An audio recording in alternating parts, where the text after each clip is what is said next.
Graças a Deus, Deus é bom e a sua misericórdia dura para sempre. Eu cumprimento os irmãos com a gloriosa paz do Senhor. É uma satisfação estar aqui com os irmãos mais uma vez. Enquanto eu faço os agradecimentos, eu gostaria que me auxiliasse aí no retroprojetor. Eu acho que é o Arthurzinho que está aí, né? Jeremias, capítulo 1. Eu lerei os versículos de número 4 até o de número 12. Eu estou feliz, não sei de onde que partiu o convite, mas eu agradeço quem me fez o convite de estar ministrando aqui hoje, para que os irmãos entendam. Às vezes, os nomes dos obreiros brota na planilha que a gente não sabe, né? E aí eu só vejo o dia de ministrar, mas eu não sei de onde que veio o convite. Não sei se foi da Nayara, meu pai, né? Meu pai é pastor, nada me faltará, né? Hoje aqui cheguei, pensei que eu tivesse entrado na igreja errada, vi aqui o pastor interino com a roupa muito bonita. Eu falei, quem é esse pastor? Aí vi que era o irmão Edson, bonito, rapaz, o óculos limpinho, cabelo penteado. Parabéns, varão. Hoje o dia está diferente. Aqui está a Nayara inaugurando, né, Nayara? Eu me lembro uma vez que eu era o terceiro na lista de uma equipe. Tinha a liderança dos jovens, eu era o terceiro. Eu pensava assim, nossa, para mim ser e ganhar uma oportunidade tem que morrer muita gente, né?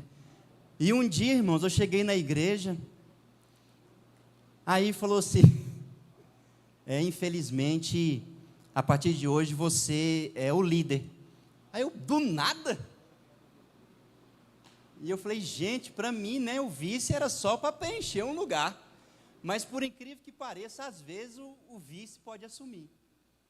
E o dia que eu assumi esse desafio, eu pensei, Deus, será que eu vou conseguir? Porque eu não me preparei, eu não estava preparado. Mas Deus, Ele prepara, né? Porque quando Ele escolhe, Ele tem os seus critérios. E hoje nós perceberemos na palavra o critério que Deus usa para poder nos chamar. Às vezes, é uma beirada que Deus encontra e encaixa a gente, e a gente precisa dar conta, e Deus fortalece a cada um de nós. Jeremias, capítulo 1, versículo número 4, diz assim: Assim veio a mim a palavra do Senhor, dizendo: Antes que te formasse no ventre te conheci, e antes que saísses da madre te santifiquei, as nações te dei por profeta. Então disse eu, Senhor Deus, eis que não sei falar, porque ainda sou um menino. Mas o Senhor me disse, não digas, eu sou um menino, porque a todos a quem eu te enviar, irás, e tudo quanto te mandar, falarás. Não temas diante deles, porque estou contigo, para te livrar, diz o Senhor. E estendeu o Senhor a sua mão e tocou-me na boca e disse-me o Senhor: Eis que ponho as minhas palavras na tua boca.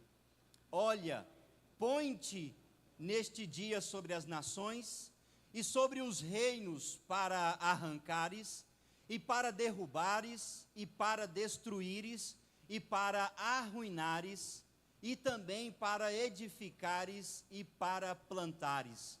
Ainda veio a mim a palavra do Senhor dizendo: Que é que vês, Jeremias? E eu disse: Vejo uma vara de amendoeira. E disse-me o Senhor: Viste bem, porque eu velo sobre a minha palavra para cumpri-la. Amém? Repete assim comigo: Deus, fala conosco, pois preciso ouvir a tua palavra hoje à noite. Amém. Podem tomar os vossos assentos, aqueles que não estão de serviço.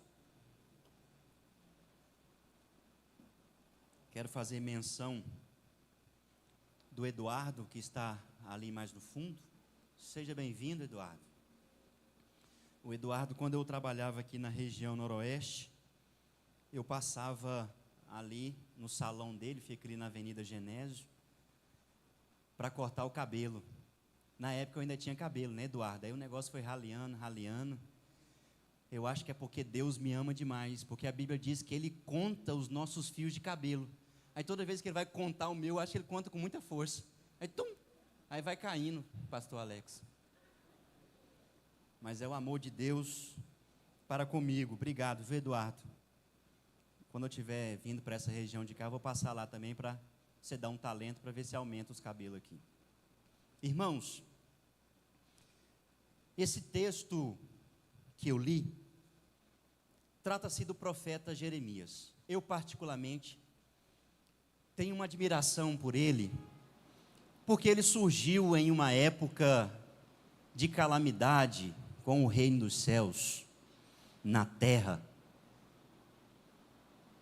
que ele vem anunciar um tempo muito difícil. Depois que ele morre, passa alguns anos, Deus traz um silêncio sobre a terra de 400 anos. Deus havia percebido, e era sabido por todos, que as pessoas aqui na terra só queriam a bênção e não queriam o abençoador. E Deus já estava vendo isso por muito tempo. E ele resolveu fazer um teste com o povo. Ele disse: e se eu parar de fazer os milagres? O que pode acontecer? E se eu parar de falar diretamente na boca dos profetas? O que acontece? E Deus silencia por 400 anos. Não há profecia, não há milagres, não há curas. Deus interrompe um silêncio que ninguém ouve ouvir falar a voz de Deus. Algumas pessoas dizem que Deus abandonou a terra, mas Deus não abandonou. É só ler a Bíblia, vai descobrir que Deus não abandonou. Ele apenas não falava mais através dos profetas, não curava, não fazia os seus milagres. Mas antes de chegar essa calamidade, os profetas vieram avisando: gente, despertam.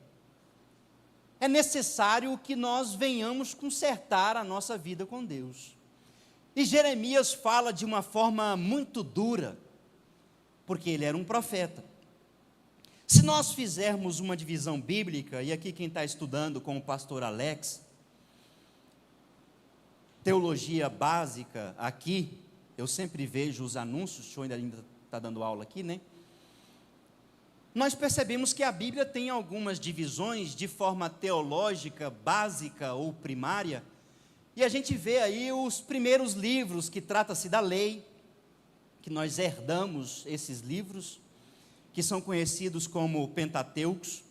Depois vem os livros históricos, vem as poesias, depois vem os livros dos profetas maiores e dos profetas menores. A nomenclatura maior ou menor não está dizendo aqui quem é o maior ou menor no reino de Deus.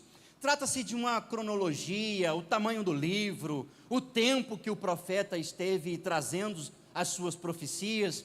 Então, este ajuntamento de profetas é que vai interessar para nós hoje, mas continuando, tem os livros dos evangelhos.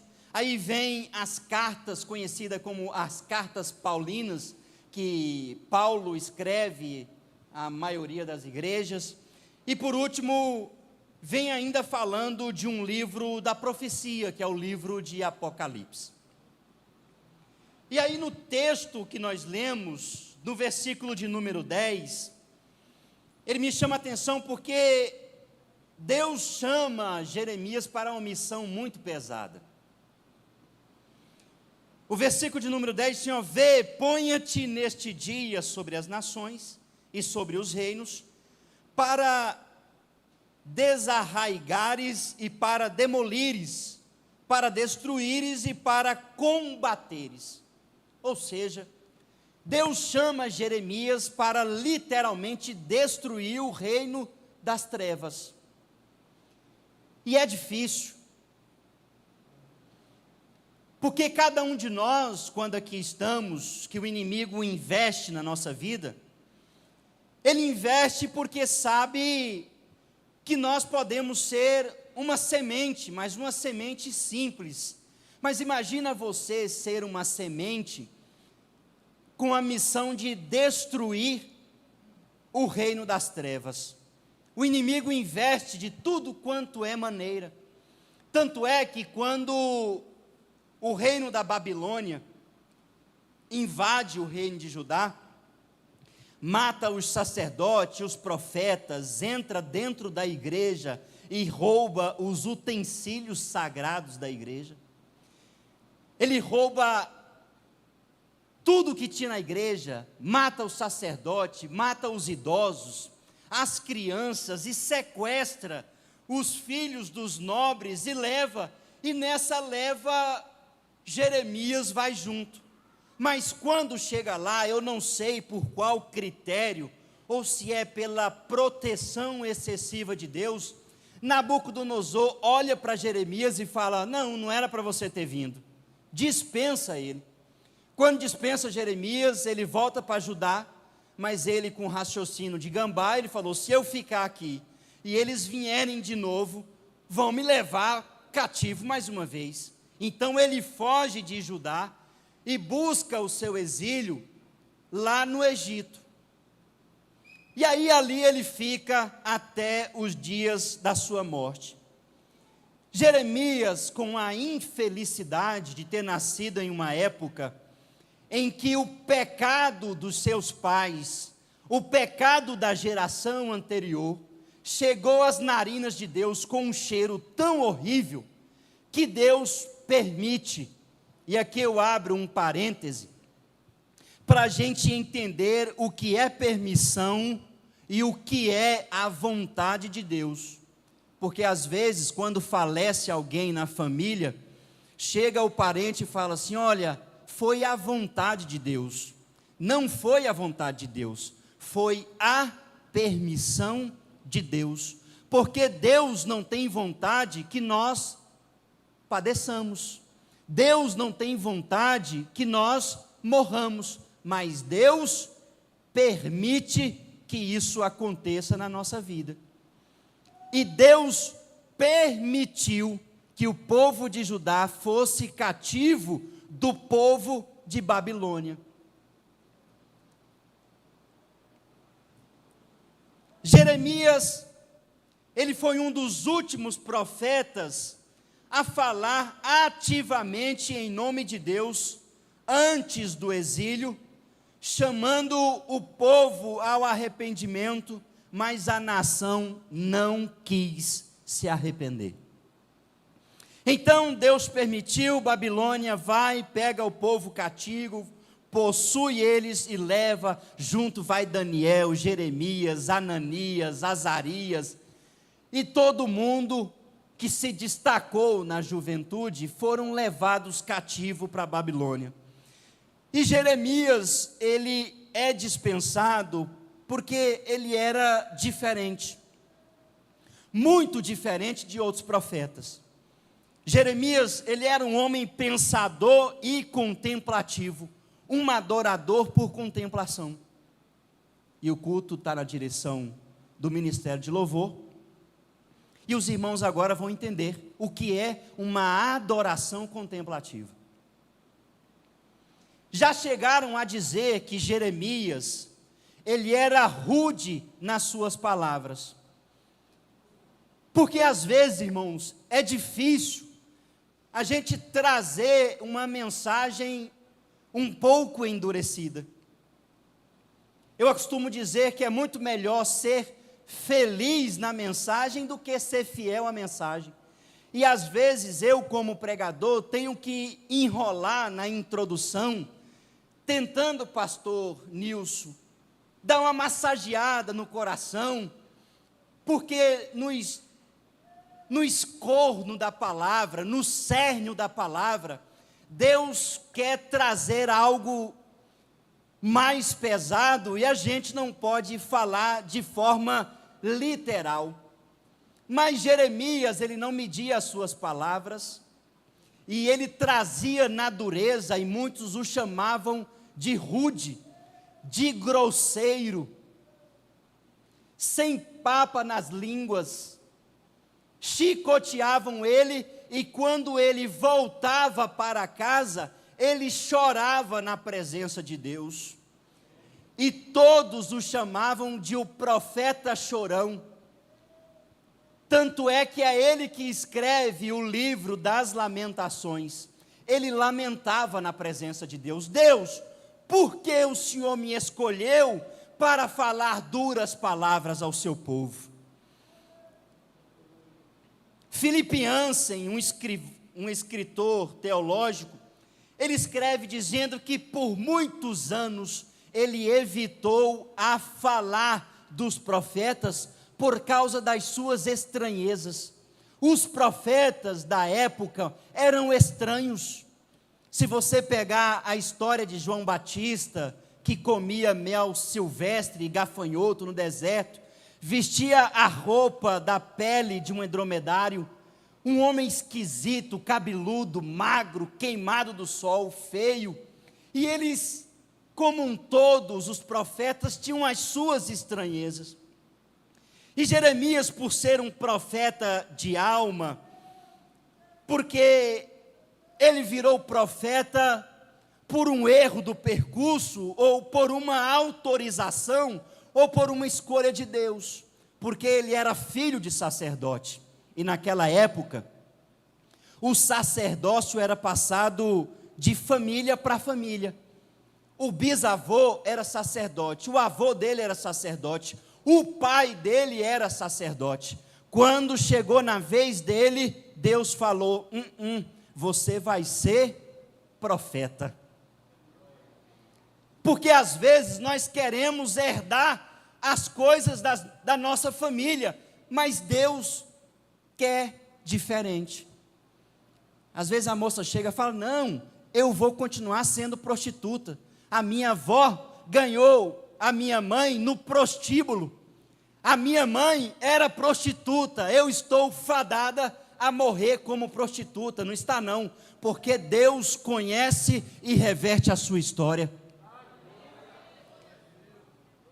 Se o seu pai foi cachaceiro, se ele batia na sua mãe, chegou na sua vez, você fala: não, aqui não, eu vou servir a Deus e vou respeitar a minha mulher, porque eu quero que os meus filhos continuem fazendo aquilo que eu lhe der como exemplo.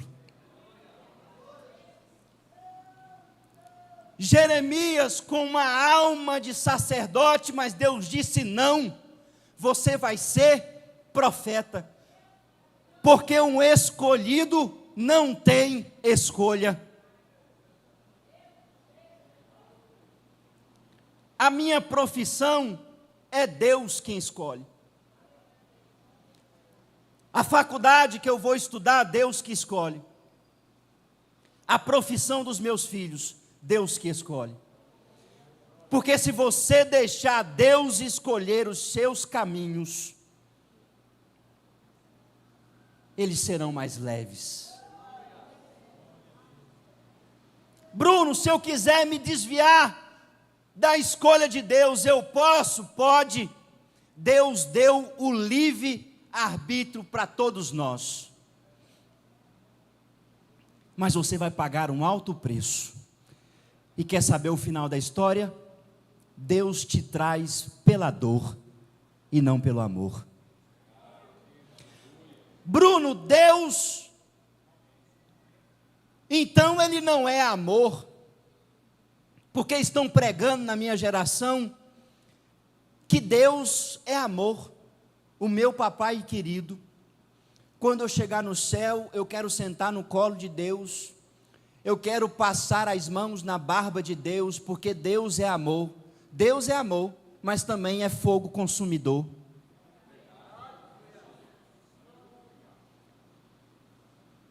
Deus, Ele é carinhoso, mas Ele também te bate para te trazer aonde você não deveria ter saído.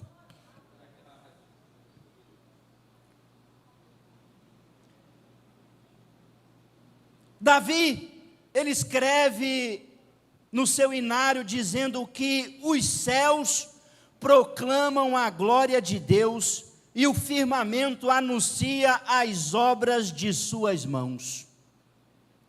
Jeremias, com a sua alma sacerdotal, ele olha para a natureza e percebe que coisa extraordinária. Como é que o céu fica parado no ar? Como é que a terra é redonda, mas a água não derrama?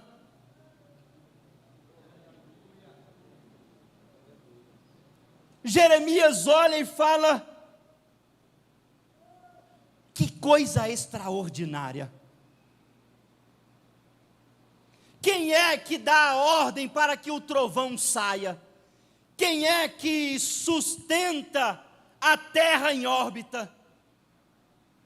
Quem é que faz nascer o dia? Quem é que faz embora ir o dia e chegar a noite?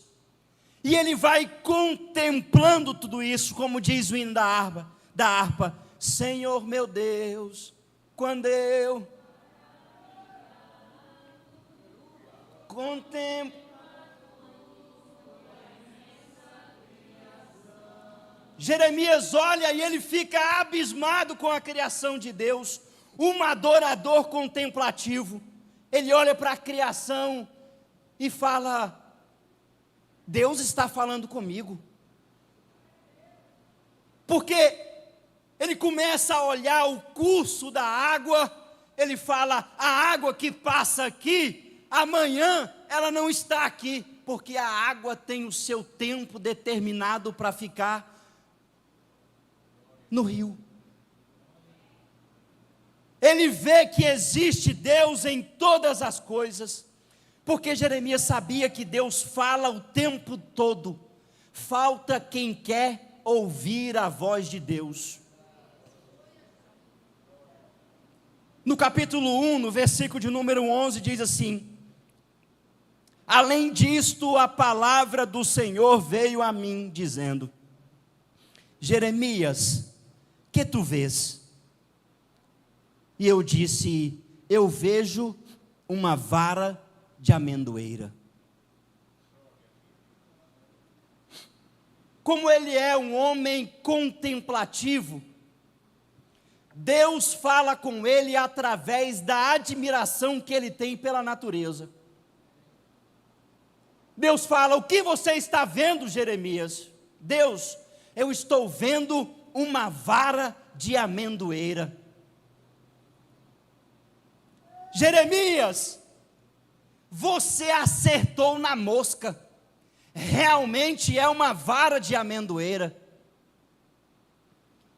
Aí Deus continua dizendo: Jeremias, a videira, ela mente. Deus, a videira, ela mente. Jeremias, a figueira, ela pode mentir.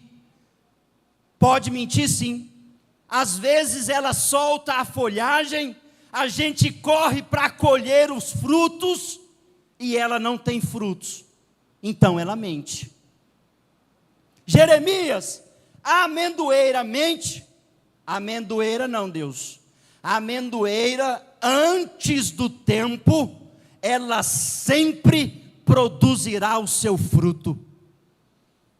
Deus olha para Jeremias e diz: Jeremias, assim sou eu, pois eu velo pela minha palavra para a cumpri-la. Deus faz uma promessa para Jeremias. Jeremias está meio balanceado, e Deus disse: tem certeza que a amendoeira vai dar fruto? Tenho.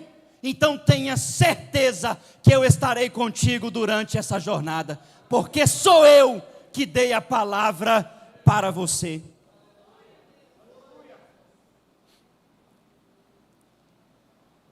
Números 23 disse: Deus não é homem para que minta, e nem filho do homem para que se arrependa. Deus disse, Ele vai cumprir. Isaías 40, do versículo de número 8, diz assim: seca a árvore, murcha a flor, mas a palavra do Senhor permanece para sempre. Mateus 24, 35 diz: passa o céu, passa a terra, mas a minha palavra não há de passar.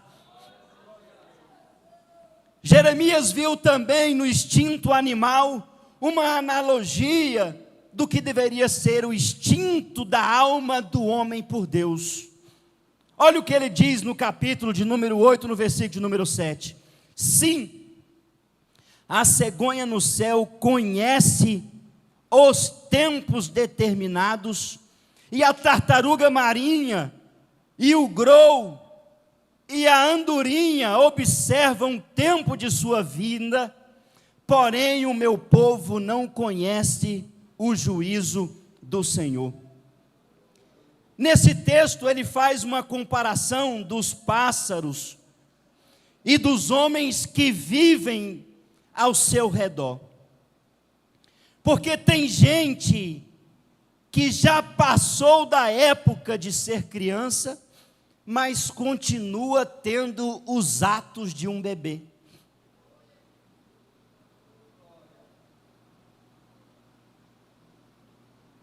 Oh Deus.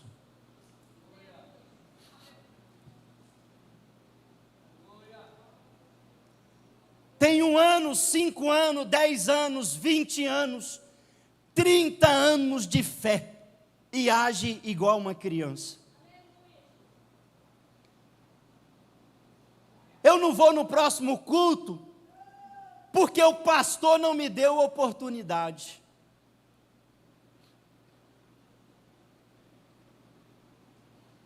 Eu não vou mais na igreja porque trocou a líder de senhora.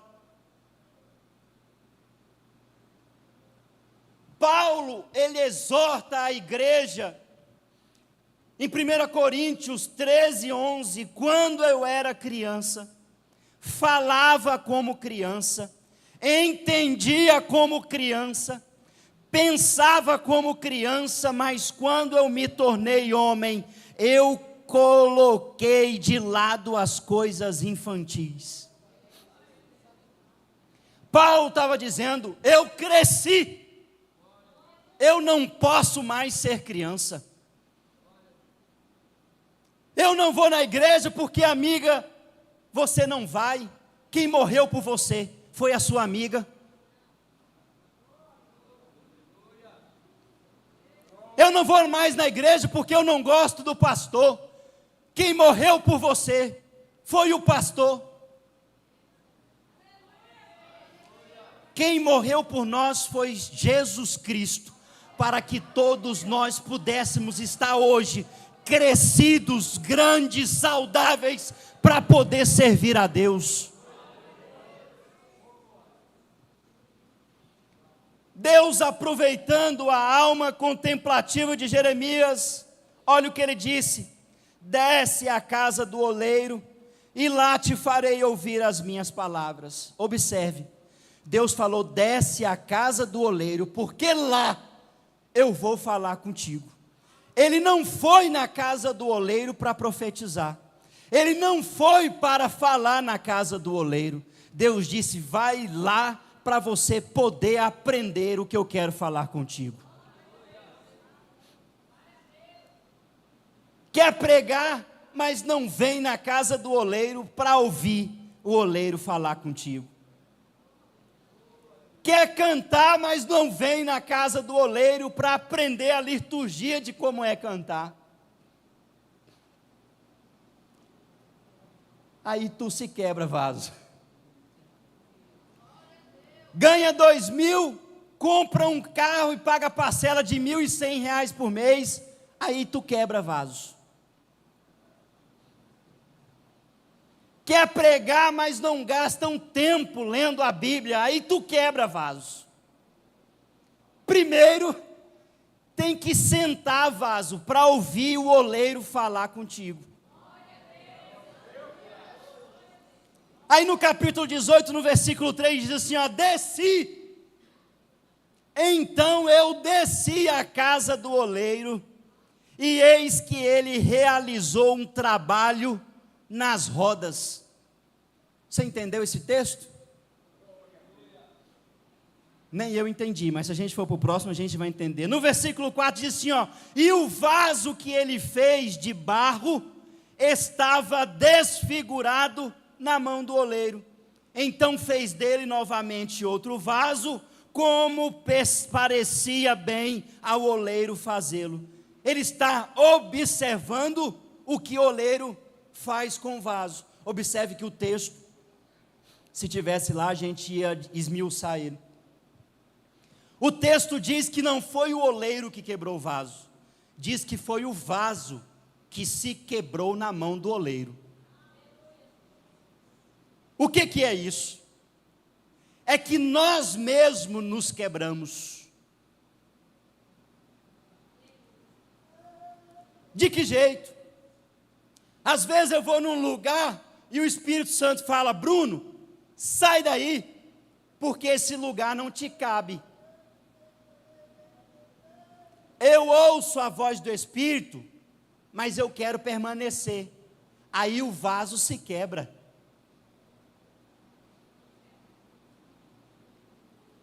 Eu me lembro um dia, na cidade de Palmeiras, de Goiás, estava tendo uma cavalgada, não sei, um negócio está de cavalo, e a gente estava numa conferência, e o líder dos jovens falou assim, olha, vamos evangelizar lá. Aí tinha um jovem na equipe e falou assim, ô pastor, eu não vou, porque eu sou apaixonado por aquele evento. Se eu for, eu fico. O vaso entendeu. O vaso falou, se eu for, eu me quebro.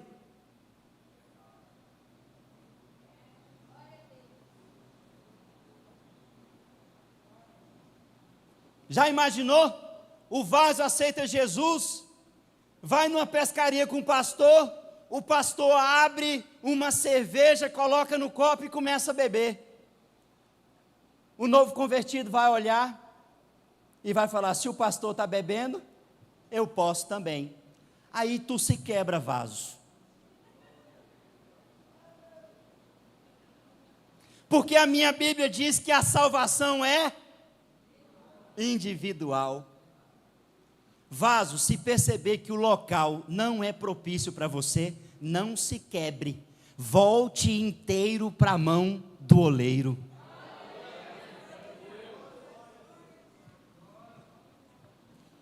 Quando Jeremias está observando o processo, ele vê que o oleiro está com barro sobre uma mesa, e debaixo dessa mesa tem uma pedra redonda, que o oleiro vai rodando ela com os pés, e vai moldando o vaso com a mão. E por analogia, ele falou, se Deus está falando comigo, eu já entendi. Primeiro, eu preciso girar a roda com os pés, para depois moldar com as mãos.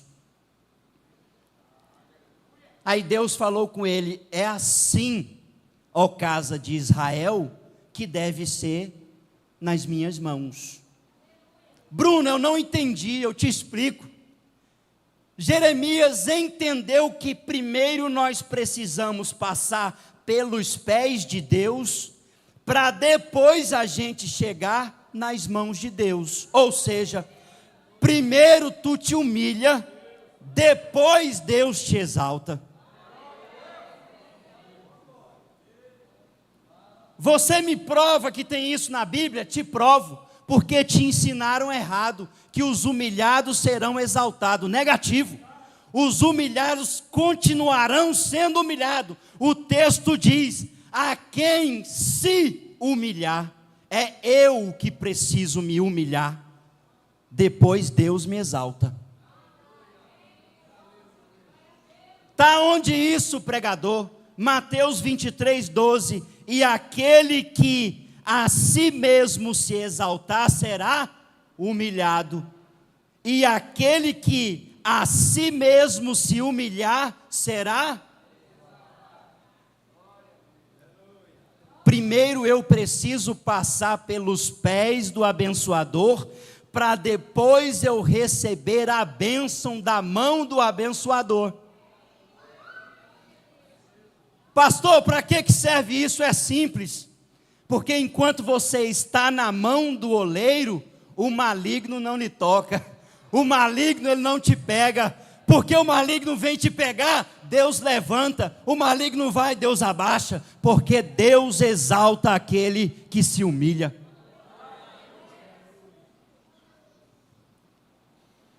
Eu vi que o horário já está bem avançado.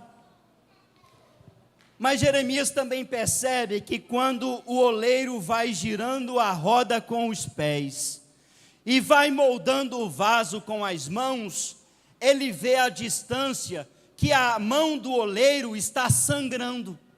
Sangrando porque na massa que faz o vaso tem pedras pequenas, cristais, que vai dilacerando a mão do oleiro. Mas o oleiro não desiste de formar o vaso. Quando Jesus estava na cruz do Calvário, o sangue descia, mas ele não desistia dos vasos, porque ele sabia que hoje estaríamos aqui para adorá-lo com excelência. O oleiro pagava o preço pelo vaso, mas o vaso insistia em quebrar na mão do oleiro. Tem uma história interessante de Minasul. Tinha um irmão lá que ele tinha um problema de furtar as coisas, e ele aceitou Jesus, pastor Eutildes. Só que ele aceitou a Jesus, mas a mão dele ainda estava quebrada. Não no outro sentido, mas de pegar as coisas. E aí, chegava o dia da ceia, ele participava da ceia, porque ele já havia sido batizado, e um belo dia ele furtou um negócio. Ele: pastor, preciso falar com o senhor. Aí o pastor foi: fala, meu filho, eu queria confessar, porque, pastor, eu tenho uma fraqueza. Quando eu vejo tá de bobeira, eu pego. E eu sei que é pecado. É inclusive um dos mandamentos. Aí o pastor: meu filho, não faça isso. Fica essa ceia sem. Aí tá bom. Aí chegava na próxima ceia, ele chamava o pastor de novo. Pastor, que foi, meu filho? Pastor, não dei conta. Eu vi, estava de bobeira, passei a mão. Pelo amor de Deus, não faça isso não. Aí, fica essa ceia sem, meu filho. Aí veio a próxima ceia, ele chamou. Aí o pastor falou assim: depois, você vai me tirar toda ceia, você vai me tirar do púlpito? Aí ele chegou e falou assim: pastor, eu queria falar para o senhor que dessa vez é o seguinte: eu estava andando na rua, e eu achei uma corda jogada. E aí, pastor, eu peguei essa corda. E essa corda estava onde, meu filho? Estava no mato. Você pegou uma corda jogada no mato? Não, isso não foi furto não, hein? Você achou a corda. Aí pode participar da ceia. O pastor subiu para o púlpito, estava lá sentado.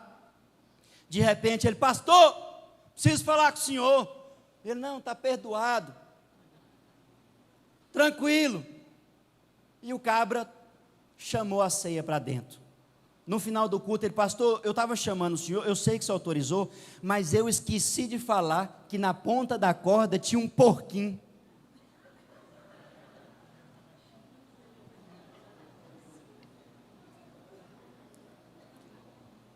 O vaso que insiste em se quebrar na mão do oleiro.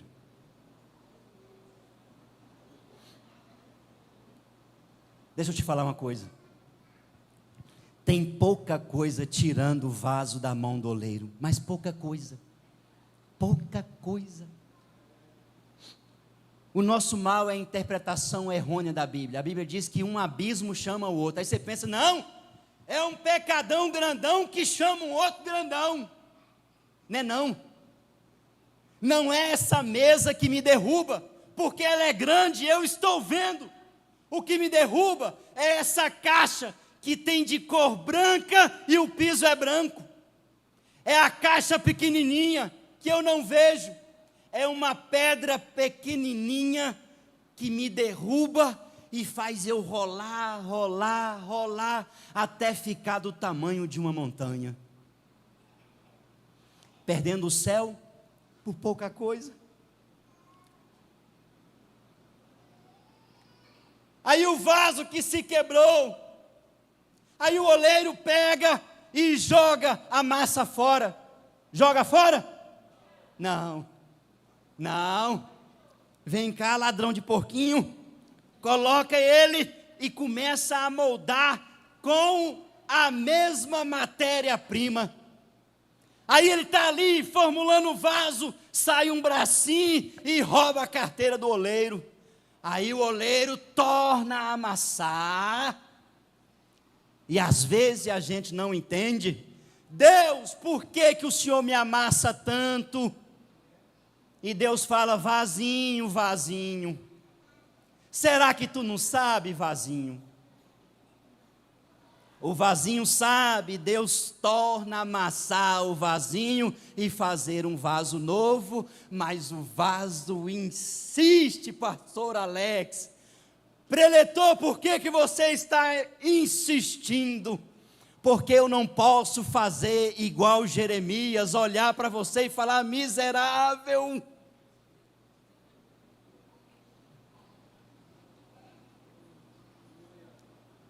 Arrependa-se enquanto é tempo. Oh, irmãos. A minha esposa tinha uma tia, hoje ela dorme no Senhor, a missionária Endes. Tem alguém que já conheceu a missionária Endes? Levanta a mão assim. Alguém já conheceu ela? Pastor Otildes. Irmãos, a missionária Endes era da minha época de juventude. Oh, apuro. A missionária Endes, ela levantava, batia palma e falava, Espírito de Deus, sim Deus,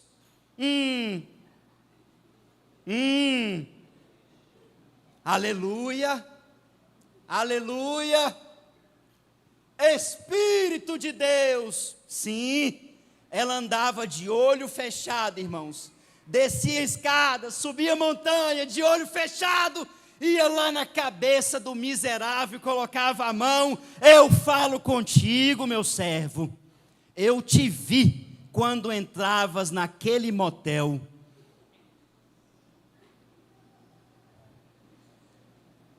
Irmãos, eu era dessa época. Congregou junto. Eu também. A gente não podia pisar fora do trilho, meus irmãos. Eu já vi ela discutir com o miserável pecador. Ela daqui falava, é tu. É. Duvida.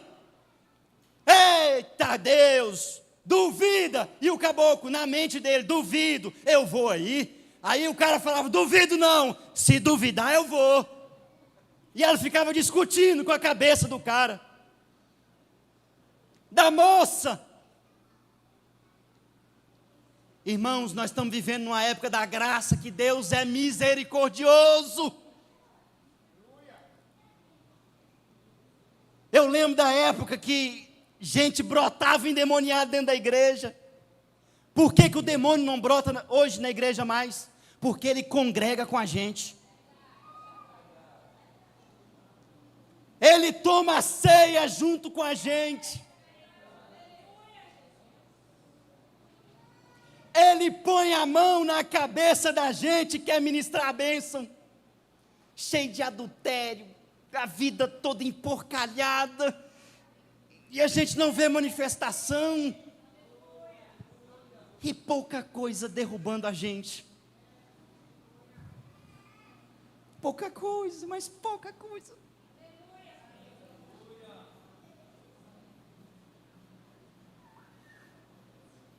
E eu vim de uma forma muito simples hoje dizer aos irmãos, sem ser antiético, nos arrependamos, porque Deus está voltando.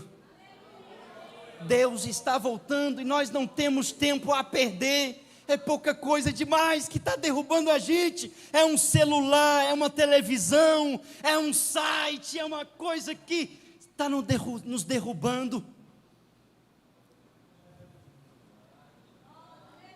Aí vem os vasos murmuradores e diz: eu estou na mão do oleiro, mas eu estou quebrado. Aí vem aquele vaso do reteté e fala: eu estou quebrado, mas eu estou na mão do oleiro, e o oleiro me protege. E o Espírito Santo está dizendo: está quebrado, mas é meu. Está caído, mas é meu. Se perdeu, mas é meu. E eu não abro mão, porque é meu, e eu vou levá-lo para morar com o Pai. Que Deus vos abençoe, os irmãos. Eu vou para casa com a alma lavada, porque Deus falou conosco nesta noite. Amém.